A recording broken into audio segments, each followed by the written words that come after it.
Welcome to a brand new episode of Speak Greasy. My guest today is the OG content creator. He's an encyclopedia on food, a writer, an actor, or should I say model, an ad man, and lots more. Welcome to the show, Kunal Vijayakar. Thank you. First of all, let me tell you that I love the name. Speak Greasy. It's a great name, and people undermine the quality of greasiness in food. And they also undermine how difficult it is to come up with a good name. That is also true. But I'm a fan of greasy food. Who isn't? I know, and we all trying to be healthy, but greasy food has the taste. That's what it is. Well, hopefully the show has the same love as greasy food. But listen, it's great to have you here today. And I know we're reversing roles because normally you're in my chair with all your shows so far. Very good with role reversals of any kind. But listen, I know what you've been doing, obviously, in the food space over the last, I think, few decades. But I want to go back further because I don't know how many people know about your childhood. See, I was beaten as a child, and I've had a very I'm just kidding. So, what can I say? So you grew up in Bombay. I grew up in South Bombay. We moved from Mazgon, which is quite close to where you are, because my father worked in the dock here, to Marine Drive, and then to British Candy, and I went to St. Mary's School, which was at Mazgon, which is still a great institution full of rowdy boys. All boys school. Haven't seen a girl till you passed out from the 10th standard. But it was great. And I came from a family which was passionately loved food. Both my grandmothers were great cooks. Both the grandfathers were great, inspirers. They inspired my grandmothers. We ate out a lot. Every weekend we ate out. And to the usual, Gaylord, Bistro, Cambling, the whole Churchgate Strip, and the Golden Dragon occasionally, and the club, of course. Yeah. So my father passed away when I was very young. He was shipping. I was a marine engineer at Mazgon Docks, and there was an accident. The ship exploded, and we were very young. I was 8 years old. My sister was 2, and he passed away. So we moved to my grandfather's house. The grandfather, we had a motor car business, a motor car showroom at Chapati. Which one? Dadaji Dakji, exactly opposite. Where that Mercedes one is. Yeah. Oh. So Metro Motors, where Mercedes is, there is Bombay Mutual Terrace, which is Bombay Cycle Motor Agency. And then diagonally opposite Kobe or Suksagar was Dada Dakji and Company, which was my family run. It was quite because that building itself still stands there. And in the 1930s, when that building was built, it was the most modern building built by a French architect and all that. Today it's commonplace, but we had a lift that took the cars up to the 4th floor. What? In the 1930s, Oh my God, you were way ahead of your time, always. And then after school, So after school, I was a brilliant student. Such great marks I had. And I don't know why. I've heard about your math skills, so my math and my science skills, my physics, chemistry, biology, topper. What can I say? And I don't know why, with these great marks that I had in physics, bio, chem, which were nearly about 32%, why I decided to do science, God alone knows. I decided to join Wilson College. Of course, that's the only college that gave me admission in science, because my mother knew the dean. She was an ex-student and she knew the dean. So I got into... And you were like, I just want to roll out of bed and into college. I was right there. I was literally walking distance from there. But the thing is, I wanted to do architecture or catering. That was my, as in catering college. Yeah. You know? Those are my two... Because you had been like exposed to food so much and you were like, this looks interesting. More than exposed food, I just said, what can I do? what am I physically capable of doing? Where do my interests lie? I could draw. I was drawing all the time through all my school days. My drawing was good, and I like food. So I said these are the two sort of areas of interest that I have. So, and both at that point needed your 12th standard science, and so I ducked gloriously ducked my 12th standard, not once, twice. Okay. Yeah. So Fun fact, guys. Fun fact. and then I sort of rethought the whole thing. We had architects in our family. We had some advertising people in the family, and they all said, "Look, if he can draw and his interest is in art, let him go to JJ." Wow. Yeah. That's quite a shift, huh? From science to like the arts. And that was the shift that was required, because my mind was not in science. So this whole architecture thing, because I think you need a bit of mathematics and physics to know architecture. It's not just about design, drafting, and that kind of stuff. But this was better. So it was advertising, and I didn't even know that applied art led to advertising. I just thought it's an allied field of art. And then the 5 years, graduate from JJ, and logical progression, you joined an advertising agency, which I was lucky to join. I watched your Sil Jam ad all over again. Was that where you got spotted for acting? In a way, yes. Okay. Really? Yes. I'll tell you why. Because by the way, you guys have to look up this ad. There's a page on Instagram called the 90s India. Oh, is there? Yeah, and all of Kunal's wonderful ads for the likes of Savlon and Sil Jam, and I literally binged on all of them. And Kunal, please tell me I haven't aged a day since then. You haven't at all. Yeah, you still got the acting chops. You're exactly the same. It's just glasses, that's all, nothing else. The advertising agency that I joined was Dicuna's, which was run by Sylvester Dicuna. Also, Bharat Dabolkar worked there, had a culture of theatre. I was always fond of theatre and plays and all that, and school and college and little bit. And so this opportunity came, and everybody in the office was doing a play at that point of time. And everybody left at 5:30 to do rehearsals. So Sylvie asked me, I've got this one role in this comedy review that I'm doing. Will you act in it? So I quite happily said, "Chalo, let's do. This is what I want to do." This was the Sil Jam ad. No, so this was a play. Oh, a play. Okay. It was a play. Okay. It was a play. And then, if you realize, if you remember, or if you think about it, everybody in theatre was in advertising. Yeah, that's true. Jerson, Jerson, Sylvie, Alec, and you can name it, Bugs Bhargava, Krishna, and there were Rahul Dicuna, and there were all kind of How did that happen? I don't know how, but everybody in theatre was in advertising. Namita and Shubir, they started casting guys who did not look like Milind Soman and John Abraham. Because the guys who won the Model of the Year award before you. Yeah. So they just called saying, "Look, there's this ad. We need you for like 10 minutes, literally." So I actually went dressed in the clothes that I was wearing at work. So I was in a tie, and because I'd become senior enough where I'm meeting clients and all, and we like little Madison Avenue tie and suspenders and all. I landed up at the shoot. He said, "Yeah, these clothes are good. Just sit over there and just do this. Cry." That's all I did. So when I watched the ad, I thought there's a voiceover. Yeah.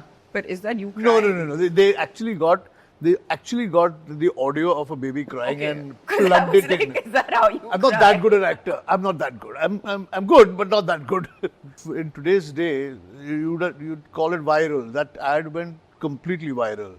And then more work started coming in, and that led to taking up acting full time. And I did one sitcom. I realized the money in acting is more than advertising. More than doing a job. And then how did the food piece? So the food is also quite a simple story. So even while I was in advertising, I used to write. I had a humor column that I used to do for the Bombay Times. And I did it for 3 years, and the editors changed. So Malvika Sanghvi was the editor, and so they rotated editors. I don't know what happened over there. Ayaz Memon came along. So Ayaz, and I'm not saying Ayaz, sorry Ayaz, I'm not saying Ayaz threw my column off, but I said, I called up Ayaz, can I come and meet you at the Times of India office? So I went there, and he said, yeah, but we changed this thing, but do you want to write a food column? So I said, I'll write anything, man. If I can eat food, I can write about food. What's the big deal? There's nothing great. And I would go out to eat in restaurants and, I love food. So I started writing a food column, which I did for many years. And then 2006. And this was for Bombay Times. Huh? Bombay Times. I subsequently then wrote for the Hindustan Times and for the DNA and for a few other magazines and whatever.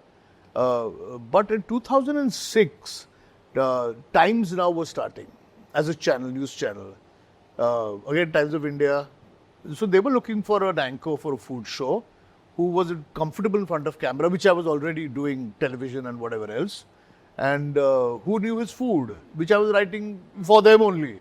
So that became a very happy marriage. And that was the Foodie. That was the Foodie. And how long did that show? 9 years. Wow. 9 years, so 9 into 52 is, that many episodes, nearly 500 wow, episodes. It was a weekly show. Weekly show, yeah. And what was the format of that show? Because you can't see those episodes anymore, right? That was all TV. So how do you even... There are some episodes... Are they on YouTube? Because I tried looking for them. There are some episodes on YouTube. I think that YouTube wasn't there in those days. Yeah, exactly. And so the format was just the same thing. Go and eat and talk about it. And we traveled and we had such a good time. I discovered the whole of India. And what you are doing now, like you're dabbling with regional Indian foods and this thing. At that you were time, going to the source. Yeah, but at that time, think about it. In the late 90s, when you said Indian food, it was all gaylords and butter chicken and biryani and that kind of stuff, where there was no, unless you ate in somebody's home, there was no awareness of... There was no nuance to, yeah. Yeah, so but that we started traveling, which was just a discovery of India, literally, food-wise. But how did you figure out where to go? This is what? This is in early 2000s. Yeah, early right? 2006, 2007. See, the advantage of being on a news channel is that they have an all-India network and they have stringers in every small town in the country. So every time we thought of a place, let's go to Orissa, okay? So you find a stringer in Puri, and then who then finds a stringer in a smaller place, and then it's a network, So it's a great way to do a food show if you're attached to a network.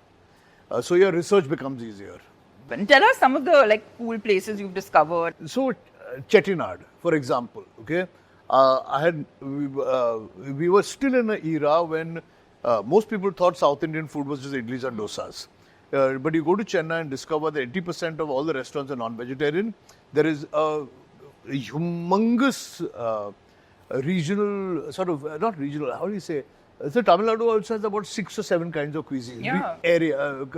I know Pondicherry's got this whole Franco-Tamil food. Absolutely, yeah. So Pondi's got this, what they call Creole. Exactly. The Tamilian Creole food. You go to Chettinad, you see an unusual use of garam masalas. Because they have because all of those traders went to Malaysia and to the East for trading. The little influence. I mean, they've influenced that food more. So if you go to Malaysia, Malaysian food has so much South Indian. So it's got the South Indian influence in it. But it's because they're wealthy. Chettinad people were wealthy. You could see the use of fine spices and ingredients and all that, non-vegetarian, fish and meat and whatever else. We went to, say, Orissa. Now, today it's fashionable to go to, say, Orissa and discover Odia food. Fashionable because people from Orissa are promoting their own cuisine also. And there is a space to promote the cuisine today. But then you go to the Chilka Lake and you see huge crabs coming out of there. Fantastic. The Northeast. That was a time when people didn't even know that the Northeast was part of India. So you've done all of that, we've done most of it. Nagaland. We did Assam, we did Meghalaya, and not Nagaland at that time. I want to do it now.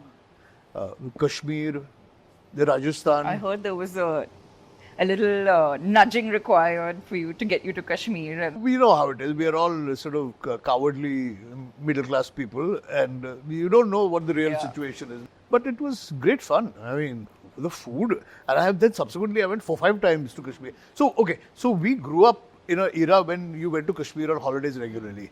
In the 70s, it was like every second year we were in Kashmir on a holiday. And my parents had their honeymoon there. It There was you like go, a yeah. massive, like, romantic Yeah. destination. The Dal Lake and those beautiful hotels and Gulmarg and Sonmarg and Pelgam Exactly. and all that.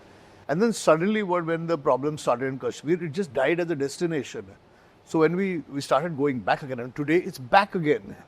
And it's back because of one, so I did an episode which was fantastic, we used to try and do these slightly patriotic things towards August 15th and towards January 26th.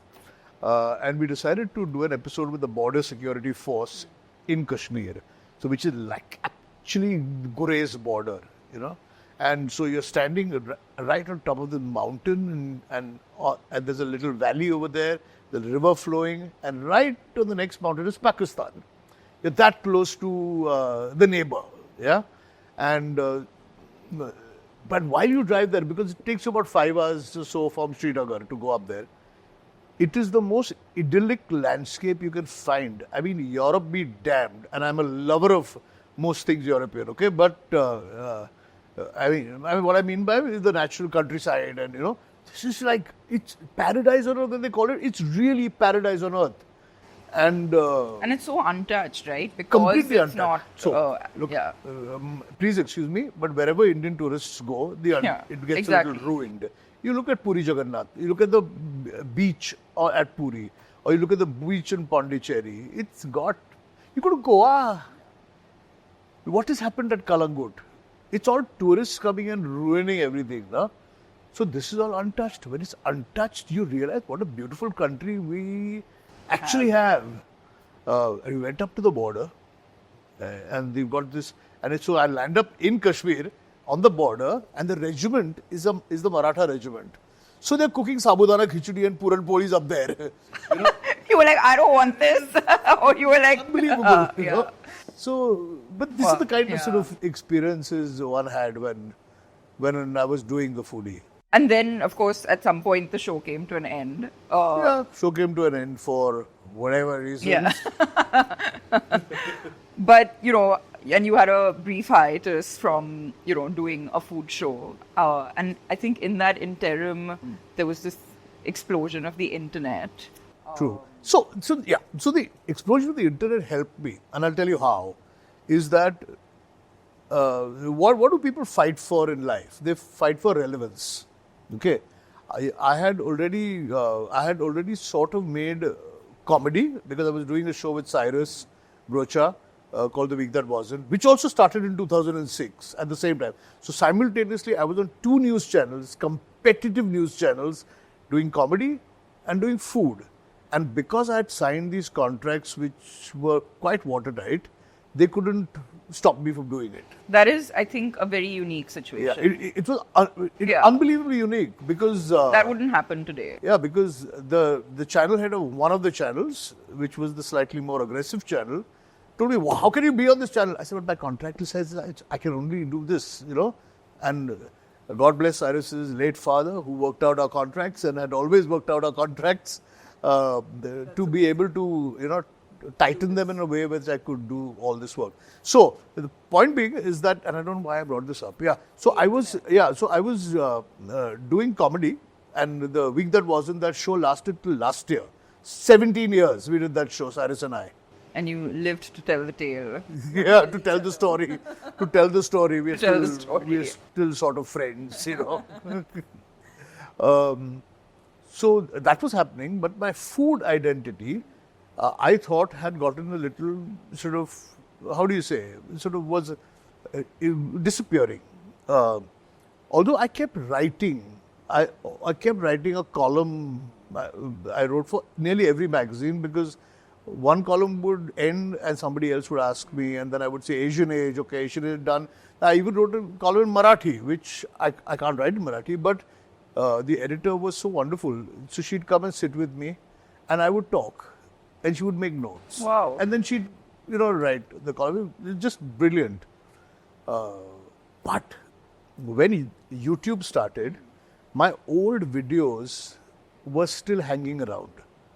And because people are dumb, they couldn't make out whether I was still doing them or were they old videos. Amazing. So you were just repurposing old content. I was not even doing it myself. The channel was doing it. It was just happening. So you stayed basically engaged with your audience, though sort of around creating. There. Yeah. Without having done anything from because they didn't have new content for the internet, so they were just like repurposing, and that worked in your favor. Amazing. So so from 2000, I stopped doing the show to 6, 8, 9, 10, 11, 12, 13. About 2016, 17, and I started this in 2022. So a good gap of 5-7 years. I had done no visual food medium of this thing. I was writing, but yeah. So you then embraced YouTube and launched Khane Mein Kya Hai, and I have to say that it's really hard, firstly, to come back after a gap, even if there's this content, happening somewhere in the background, but also to like just stay relevant. And the internet was a completely like unknown medium for most of us. I remember when Instagram launched. I don't know when you came on it, but it took us about 3 years, to get onto it, because I was just like, oh God, now what is this? And now you can't live without it, right? So, I mean, how did you start embracing? Okay, so I'm not as great as you're making me out to be. I remember when I was doing The Week That Wasn't, we had a younger bunch of people. Like, so Kanis Surka, who's now really happening, improviser and comedian in New York, used to act with us. Ashish Shakya, who then went on to found AIB with the other bunch, was our writer. And I could see them slowly moving towards this. Facebook started and Instagram, and then something, and I said, what is it? Nonsense. You people are sort of putting up your life in public and whatever. We're TV people, man. So there was this sort of air of superiority and thing, without realizing what was going to happen to this. And I saw that they were growing. Then slowly we realized that we also need to be on this, jump onto the bandwagon if you want to remain relevant. So I did that. But nothing grew really. Whatever grew is from old fan bases and all grew. And even the YouTube channel that I started, I would never have started it if it was not for a team of young co-founders of mine who've worked with me before and were for a year, like Mohit, who also anchors. He'd been after my blood for 3 years before we started it, saying, let's do this. Now, we come from television. We don't do anything unless we are paid. Yeah. So doing this, taking money out of your own pocket and doing it is unheard of. What, are you mad or what? Why would I do this? You want me to do a show? I need to be paid so much. And by which time I'd outpriced myself. So you had spoiled with the money. You say, why should I do this? I'm getting so much if I do it for somebody else, and here I would have put in the money without realizing what it could have been. So I regret not having started this about 3 or 4 years before I did. Because in that case, I would be rolling in it by now. But, the internet really democratized content, right? So... I hate that word, but... What? It's true. It's true, yeah. I mean, in the sense that it just... Anyone could get onto it, right? And, your format... Did you have to, change your format slightly, keeping that in mind? No. I didn't, and I don't think it was intentional or planned. We just did what came very naturally to us. And when I say we, I mean my team and I, okay? My anchoring is what I have done. This is what I do. This is how I do it. I have not tailored it or tinkered with it to suit YouTube. Yes, the shorts is a new thing that has come. Okay? Yeah. For that, we tailor content. Because our attention spans have reduced, Kunal. Yes.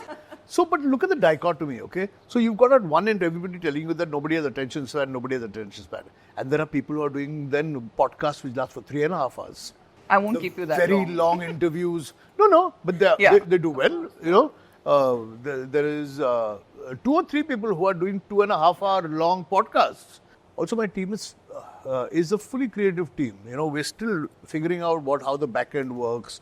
It's just I don't know how YouTube's algorithm that everybody talks about. I don't think works. anybody actually knows that, including YouTube. But I was actually watching your shows and I noticed that you don't really ever judge the food. It's like, you're eating it, you're enjoying it.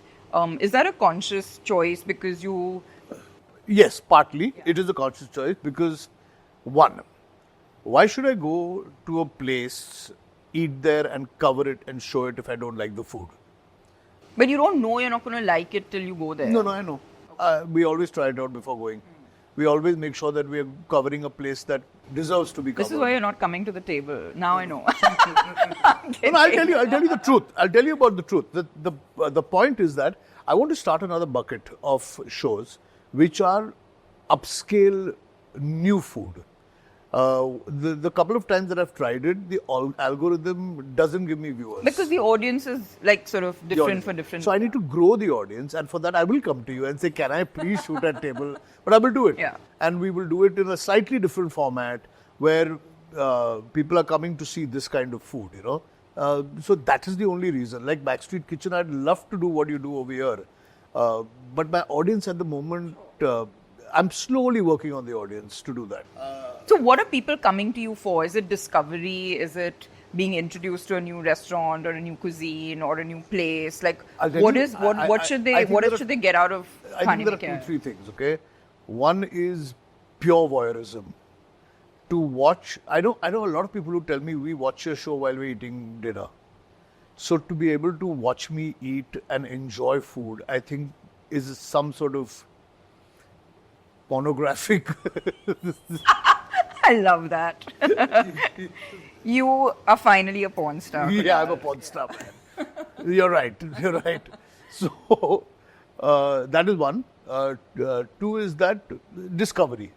Discovery of, I know that when we've done shows at various restaurants, I know that their discovery has gone up and you suddenly see footfall happening, especially in Mumbai, because I have a large Mumbai audience as well. I think people who watch me can realize what is going on in my head when they see it on my face. So if it's so-so, I think my expression turns out so-so. So I don't need to judge food. Also, I go to a restaurant on that particular day, something has happened in the kitchen. Shit happens, You as a restaurateur will know that on a particular day, the greatest restaurant in the world, something has gone wrong.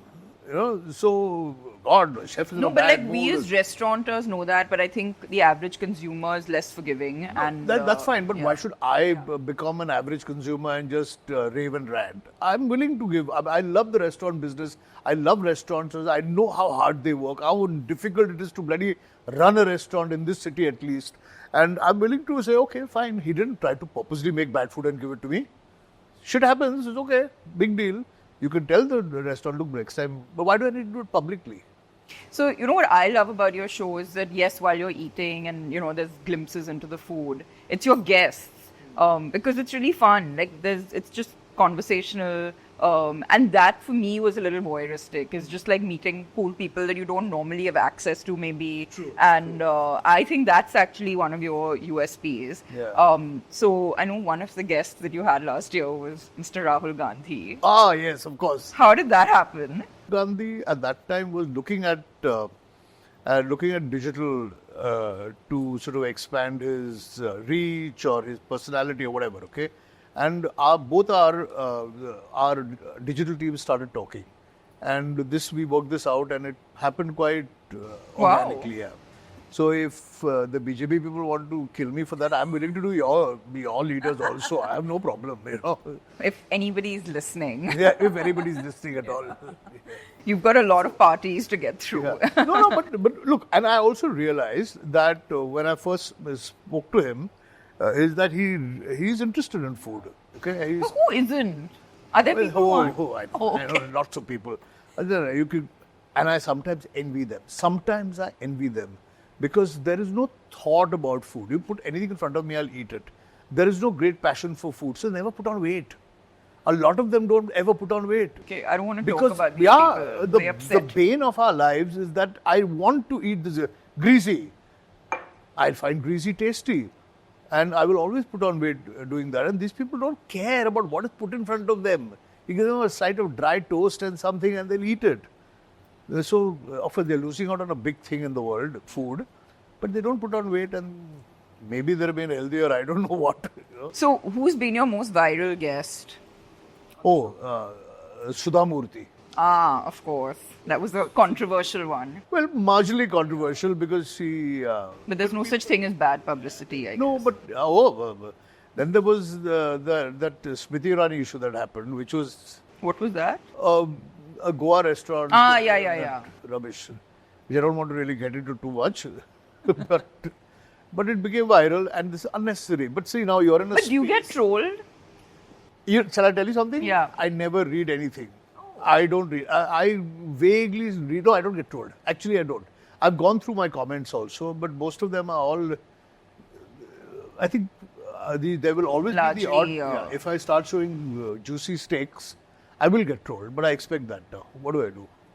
But I largely people say nice things. I think. Inshallah. But you travel a lot now for the show. Tell us some of the more recent food discoveries you've made. Your favorite cities. Like, what are some of the things that we have to do? So Lucknow, I didn't shoot in Lucknow, but I went just on eating trip, which was fabulous. And also, so we normally eat Lucknow, the niharis and the biryanis and the kebabs and all that. But their charts are unbelievable. So that was great, and I plan to go. I said we'll go to Lucknow when it's cold, so I can wear a jacket.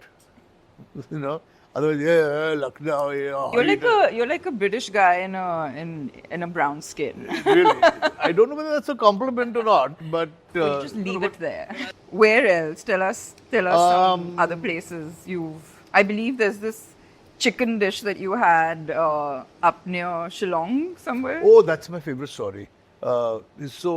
Really rainy day in Cherrapunji, which is supposed to be the rainiest. Yeah, it gets the highest Used to be the rainfall. highest- I remember this in geography. Yeah, Is but, it true? but I think it's no longer. There's one more place which is now. But in our time, geography, Cherrapunji was the thing. And we were driving terribly hungry. We've been shooting for hours, famished. We were driving on this highway and there was this old lady cooking something. And so we stopped there. And she was cooking some chicken and she called it Chera chicken. Okay.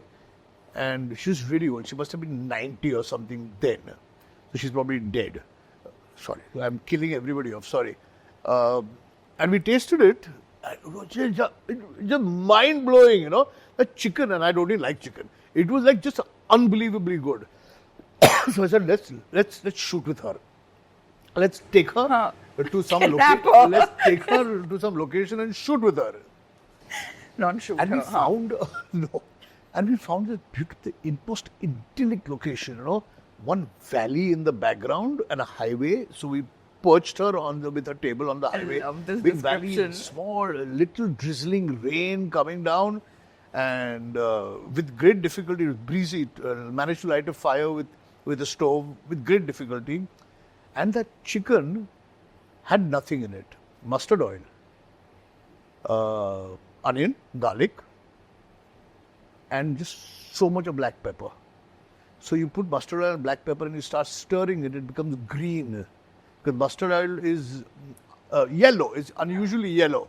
And black pepper gives it a sort of green color. It's a black and yellow mixing becomes green. And it's just nothing. Onion, garlic, black pepper, mustard oil. Did she know who you were? No, she had no idea. So she allowed you to just take her somewhere to the hills. We bribed her. We said, Paisa dega? Yeah. Poor lady, man. About her 10 portions would have come out of that, Yeah. So, but she had some, so that was this Wow. Chera chicken. And I have made it several times at home. And it turns out quite good because it's so simple. It's like... You cook? So you cook? Oh, I cook. But I need a place like this, like 3 sous chefs, people to chop, clean up after me. So you direct? Yeah. Because if you watch that show that we did, Chef vs. AI, I cooked on the show. By the way, I don't know if you know this. When I Googled you, there was some weird article that came up. 20 kilos. Yeah! Is that true? Yeah, true. It's true. It's true. It's I true. thought this was something. True, no, it's true. It's my heart. True. I wanted to lose weight, and there's no way I can lose weight because I have the I same just problem. food floats in front of my eyes, man, all the time.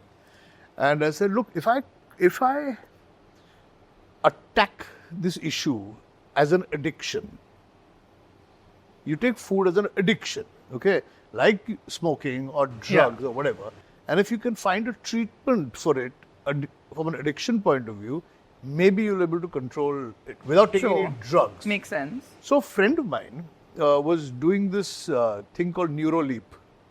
It's you map the brain and you do some. It's non-invasive. It's quite good. And he said, "Look, I've been treating all kinds of attention issues. I have sportsmen. I do for efficiency and and drug addicts and smoking addicts and this, that, and the others." So he said, "Let's try you and see if it works." Now the thing is, you have to diet. It's not magic. Oh.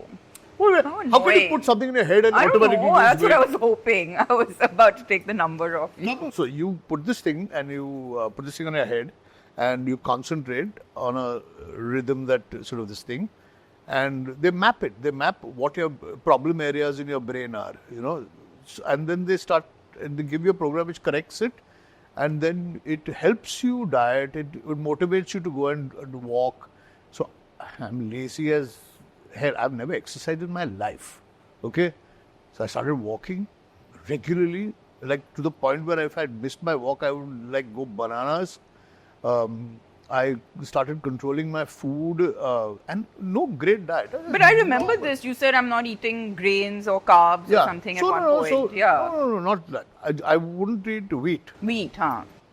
So, and my doctor told me, look, if you have to choose between rice and wheat, rice is a better option to eat, and you can't give up carbs. I need to eat something, but you cut out your oil, you cut out sugar, basic, nothing great, no fancy diet. Sugar band karo, tel band karo, or roti band karo, chawal khao, because. But then how do you do your show and all with all this? You taste, you don't eat. So you taste, and I'm not that bad an actor. So Wow, and it worked, huh? See, how much you don't need to eat the whole meal to do a show. And I lost weight, and I'm speaking, put it on again because the addiction has kicked in. It's back. It's inevitable. Yeah, what can do? So I have to change myself as a person, which is God knows when it's going to happen. We don't want you to do that. But speaking of tasting and not eating, I believe you did 24 dishes in 24 hours. In Delhi, yes. Dude, what was that about? It was one of those, you see. What were you thinking? See, in those days, it was the clickbait of those days, So we just did one whole round of Delhi, planned 24 dishes, started in the morning at about 7 in the morning, 6 in the morning, and went on till about 2. Literally, seven. Yeah. But I think you should do it again in Khanji. It's not a bad idea. We should do it. Really? And I can cheat also. I'd shoot it over 3 days because I can't eat that much now. Kunal never cheats. I believe you don't eat vegetables or fish. So And you cheat while filming those. Well. So if you're a restaurateur, do not feed him. Do not give him a menu. You're Maharashtrian. I mean, come on, fish. Yeah, so it's a problem. It's my problem. It's a big problem. My mother and my grandmother and whoever, we are a fish eating family. Yeah. Tried to feed me fish all through my childhood, and for some reason I'm just allergic to it. And it's not like I break out in hives or something. I just look at it and go, like that, But I like all shellfish. I eat prawn. I know, I saw you dabawing the lobster that day in at the Mac club? Street. No, at Back Street. At Back Street, yeah. So I eat prawn, lobster, crab, clams, oysters, mussels, scallops, all that. And you won't believe what else I like. I can eat dried fish, like dried shrimp. You're just a fussy eater. You're a fussy eater who has a food show. Yeah. And I'll tell you my vegetable story. I seriously believe that we cooked very bad vegetarian food at home. Okay. Hence, By the way, your Pathare Prabhu, and I just discovered this cuisine, and And it's yum. I mean, but there It's a is a great lot of cuisine. non-veg in it, actually. Predominantly, it's a fish and meat cuisine. And it's like cabbage. But then you can eat the vegetables with something. So, like, even Jay, like my husband, his family is hardcore, like, carnivores, right? And it's not fish and all, it's like red meat, right? So, if you say dal, it's dal Ghosh. If you say sabzi, it's like keema in it. Yeah. Or whatever. So, there's nothing that's pure vegetarian ever. I agree. Like Parsis also. Exactly. Largely. No, but the problem is this, is that I love dals. I like all the dals. I like all the pulses and the lentils. I love val, chaudi, moong, masoor. I love it. Chana, black chana, whatever, it's only vegetables. And I think we cook vegetables really badly in the house. I remember when my grandmother used to cook cabbage, for example, the house used to stink of ammonia. It was that bad. And so I hated cabbage instantly. But several years later, I was shooting a Gujarati thali in Kalba Devi somewhere. It was called Joshi Club or something. And this cabbage came on my plate. And I said, oh, what the fuck? How am I going to eat this? But then I tasted it because it's my job. I have to eat it. So I ate. I said, oh, there's a crunch. It's not overcooked. And it's tasty. I wouldn't say yummy, but it's tasty and I can eat it. So today, like the other day, I went out for lunch, dinner to someone's house, and there was bori food ordered. But she had made tindli with besan in it as a vegetarian dish because they'd ordered no vegetarian food from the bori place. And I sat and walloped it down because I really liked that crunchy tindli. So vegetables are crunchy and sort of cooked al dente. Deep fried. No, not deep No, I'm fried. kidding. But you go to so many vegetarian restaurants, surely. Yeah, but look, I've learned. Or do you not? Should we be looking out for this? My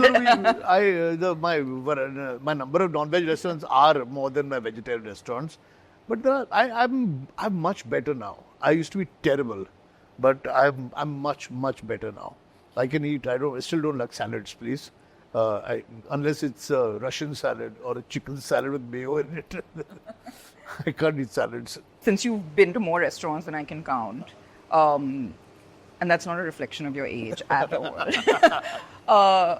What advice would you give to restaurateurs or chefs? Oh, it's a damn tough question because my heart goes out to most restaurateurs because I know that what goes into it is okay. I think there has to be deep honesty in what you do.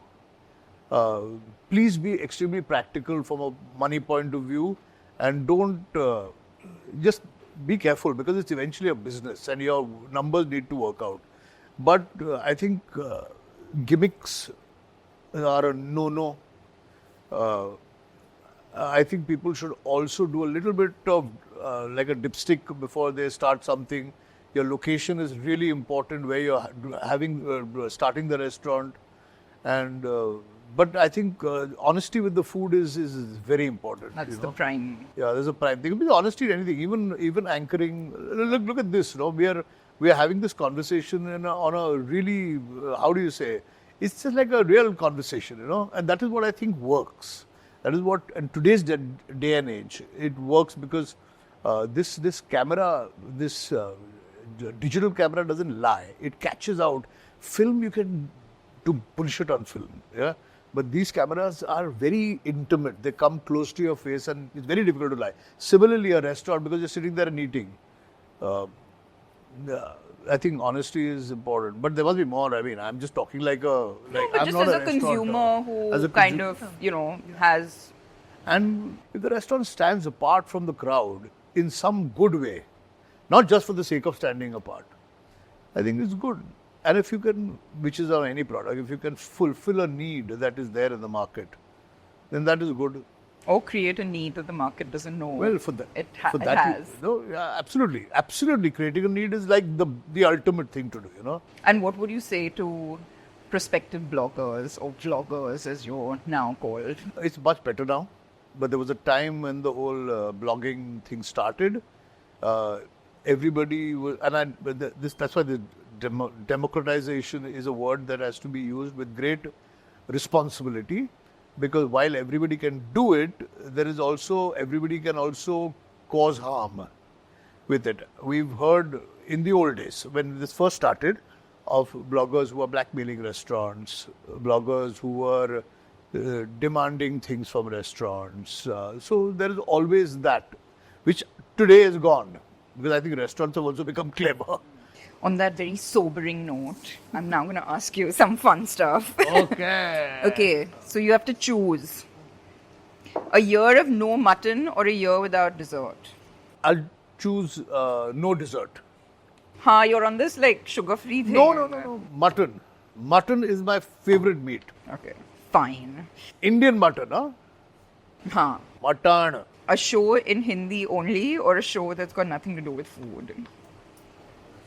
I think I'm ready to go back to doing a show which has nothing to do with food. Really? What would it be on? Comedy. Political satire. Week that wasn't. Which hopefully we shall revive. You should. Jain, vegan or gluten-free? What kind of guest do you hate having on your show? Gluten-free. You were bloody gluten-free. No, You're like the worst. You're such a hypocrite. I'm not gluten-free. No, but you were. But look, okay, so it was all a sham. I'll tell you why. Because I did not understand what gluten-free means. I wanted to eat less calories. Gluten-free doesn't mean less calories. You can be making cakes out of almonds. That's true. Yeah.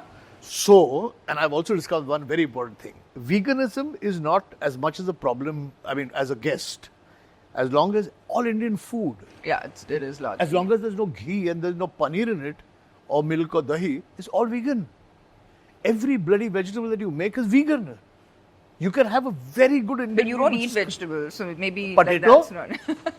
green peas, onion, garlic, vegan. Fine. Yeah. A run with Aisha or a workout with Cyrus? Run with Aisha. No, I'll never manage. I can't manage either. But I can do one thing. Is Aisha can't keep up with 42 kilometers she runs. Who's going to do this? And Cyrus can be very rude when he's working out. Because he looks down Only when he's working out. Yeah. No, otherwise also. But he looks down on you, And if somebody is poor, you should go to the Bombay So gym. you've tried this? Never. Okay. I've never. So how do you know that he's... Because I hear. And his reputation precedes This him. is you just getting back at him because he said you make children cry. Who come to He you said- for... Yeah, he said I make children cry? Because you... when they come to you for autographs. You have to realize that Cyrus is a big liar. Born liar, okay? Now, why don't you go to the Bombay Gymkhana at 6 in the morning and see what happens over there? Anybody who walks into the gym is like Cyrus has invaded Cyrus's space. And he's trying to use it. He can have the gym at 6 a.m. That's fine. Because he cleans it and opens it himself, no? Little chubby there. Okay, 24 hours in Lucknow or 24 hours in Goa? At the moment, 24 hours in Goa. Because I've done more than 24 hours in Lucknow. And I believe Goa has a lot to offer which I haven't tried yet. And it's the problem is that every time I go to, say, Goa, I only want to eat Goan food. I'll go to Lucknow, I only want to eat Lucknowi food. But Goa has so much more happening. Yeah, they have a lot of Bombay and Delhi happening now. They have. The Asagaon is like part of Lokhandwala right now. Pretty much. On the last note, last meal, not before you die. I'll say that last. meal. What would it be? My home food. Pathare Prabhu food. Not last meal, but this is what I crave for. I also crave for it because now there's nobody at home who makes that food. So I need to go to somebody, and there's no restaurant that serves that food. So I need to go to somebody's house, and I miss a good bhujna bhat, which is bhujna with rice, or a kolmisa khadkadla, or a kolmisa achla, which is like unbelievably spicy, sweet, tangy, You should open a restaurant. And what? Be miserable like you? You should open a Pathare Prabhu restaurant. I don't think it'll ever work. I'll tell you why. I think, and I may be completely wrong, and I hope I'm proven wrong. I think it's a very acquired taste. I don't think so at all. Then you're a restaurant, you know better than me. Because I think it's like very comforting food. The only thing is I don't know what they do vegetarian, but yeah. We'll always find something vegetarian to do. Seriously, like a small hole in the wall, very little You tell me, economically, how does it work for a hole in the wall place? And I don't want to do it in Virar. You know? I mean, there's so many hole-in-the-wall places. You go to half of them. Like, yeah, but they work. But you know, the hole-in-the-wall places that I go to are doing extremely popular cuisine. You don't, you know something? I just discovered this cuisine myself. It's delicious. Yeah, it is. And everyone, we did the dinner here, lunch here at Max Street Kitchen, and everyone who was there for it loved it. I don't think there was a single, and people were asking for seconds and thirds. I'm telling you, there's something in it. You could be the ambassador. You could keep it going, like keep the legacy. I'd really like to do that. No, you should. And my one experience, because there was a restaurateur who was doing a full-fledged Maharashtrian restaurant, covering the whole of Maharashtra. And you know that Maharashtra has several cuisines in it. Okay. Not only Malwani food, which is Malwan being the smallest bloody village in Maharashtra. But that food has become... So he asked me for a couple of recipes from the Patare Prabhu thing. This is about 20-25 years ago. And so I gave him the recipes and I went for the opening of the restaurant. And he had, like for example, the khadkhadla recipe, he had added onion into it and thickened the gravy. So I said, but you can't do that because onion is not an ingredient in this dish. But he said, but you know, we like to eat with roti, naan. Then how can I give you thin gravy? Because most of our gravies are thin. They're watery because none of our food contains coconut or, only the curries contain coconut, really. And coconut, coconut milk, only coconut milk, not even coconut. Coconut milk. It's like a Thai curry. Yeah. Where you don't find tons of coconut fly floating around. So I thought maybe this is what people in Mumbai like to eat, you know. But you disagree. Look, I can take your advice because you know what it is to run a restaurant and what audience. No, life is too short to not have fun and try things out. Really. I genuinely believe that. Let's plan it. And this is what I was saying, right? You have to give people what they didn't know they needed. Agreed. Yeah. She's giving it back to me only. Whatever I said, she's throwing back at my face. Exactly. Yeah. Exactly. I was listening to you, Kunal. Listen, it's been so much fun having you on the show. Thank you. My throat is paining. I've talked so much. Don't say these things. At least you weren't coughing away. No. Yeah. But those were the days when I was like smoking 40. So then I'd cough continuously. But I'm a clean man. No vices. Excellent. Well, wish you a long, healthy, happy life and lots more food. Good food coming your way. Thank you. And finally, thank you for inviting me. And now that I've come to Max Street Kitchen, what are you feeding me, man?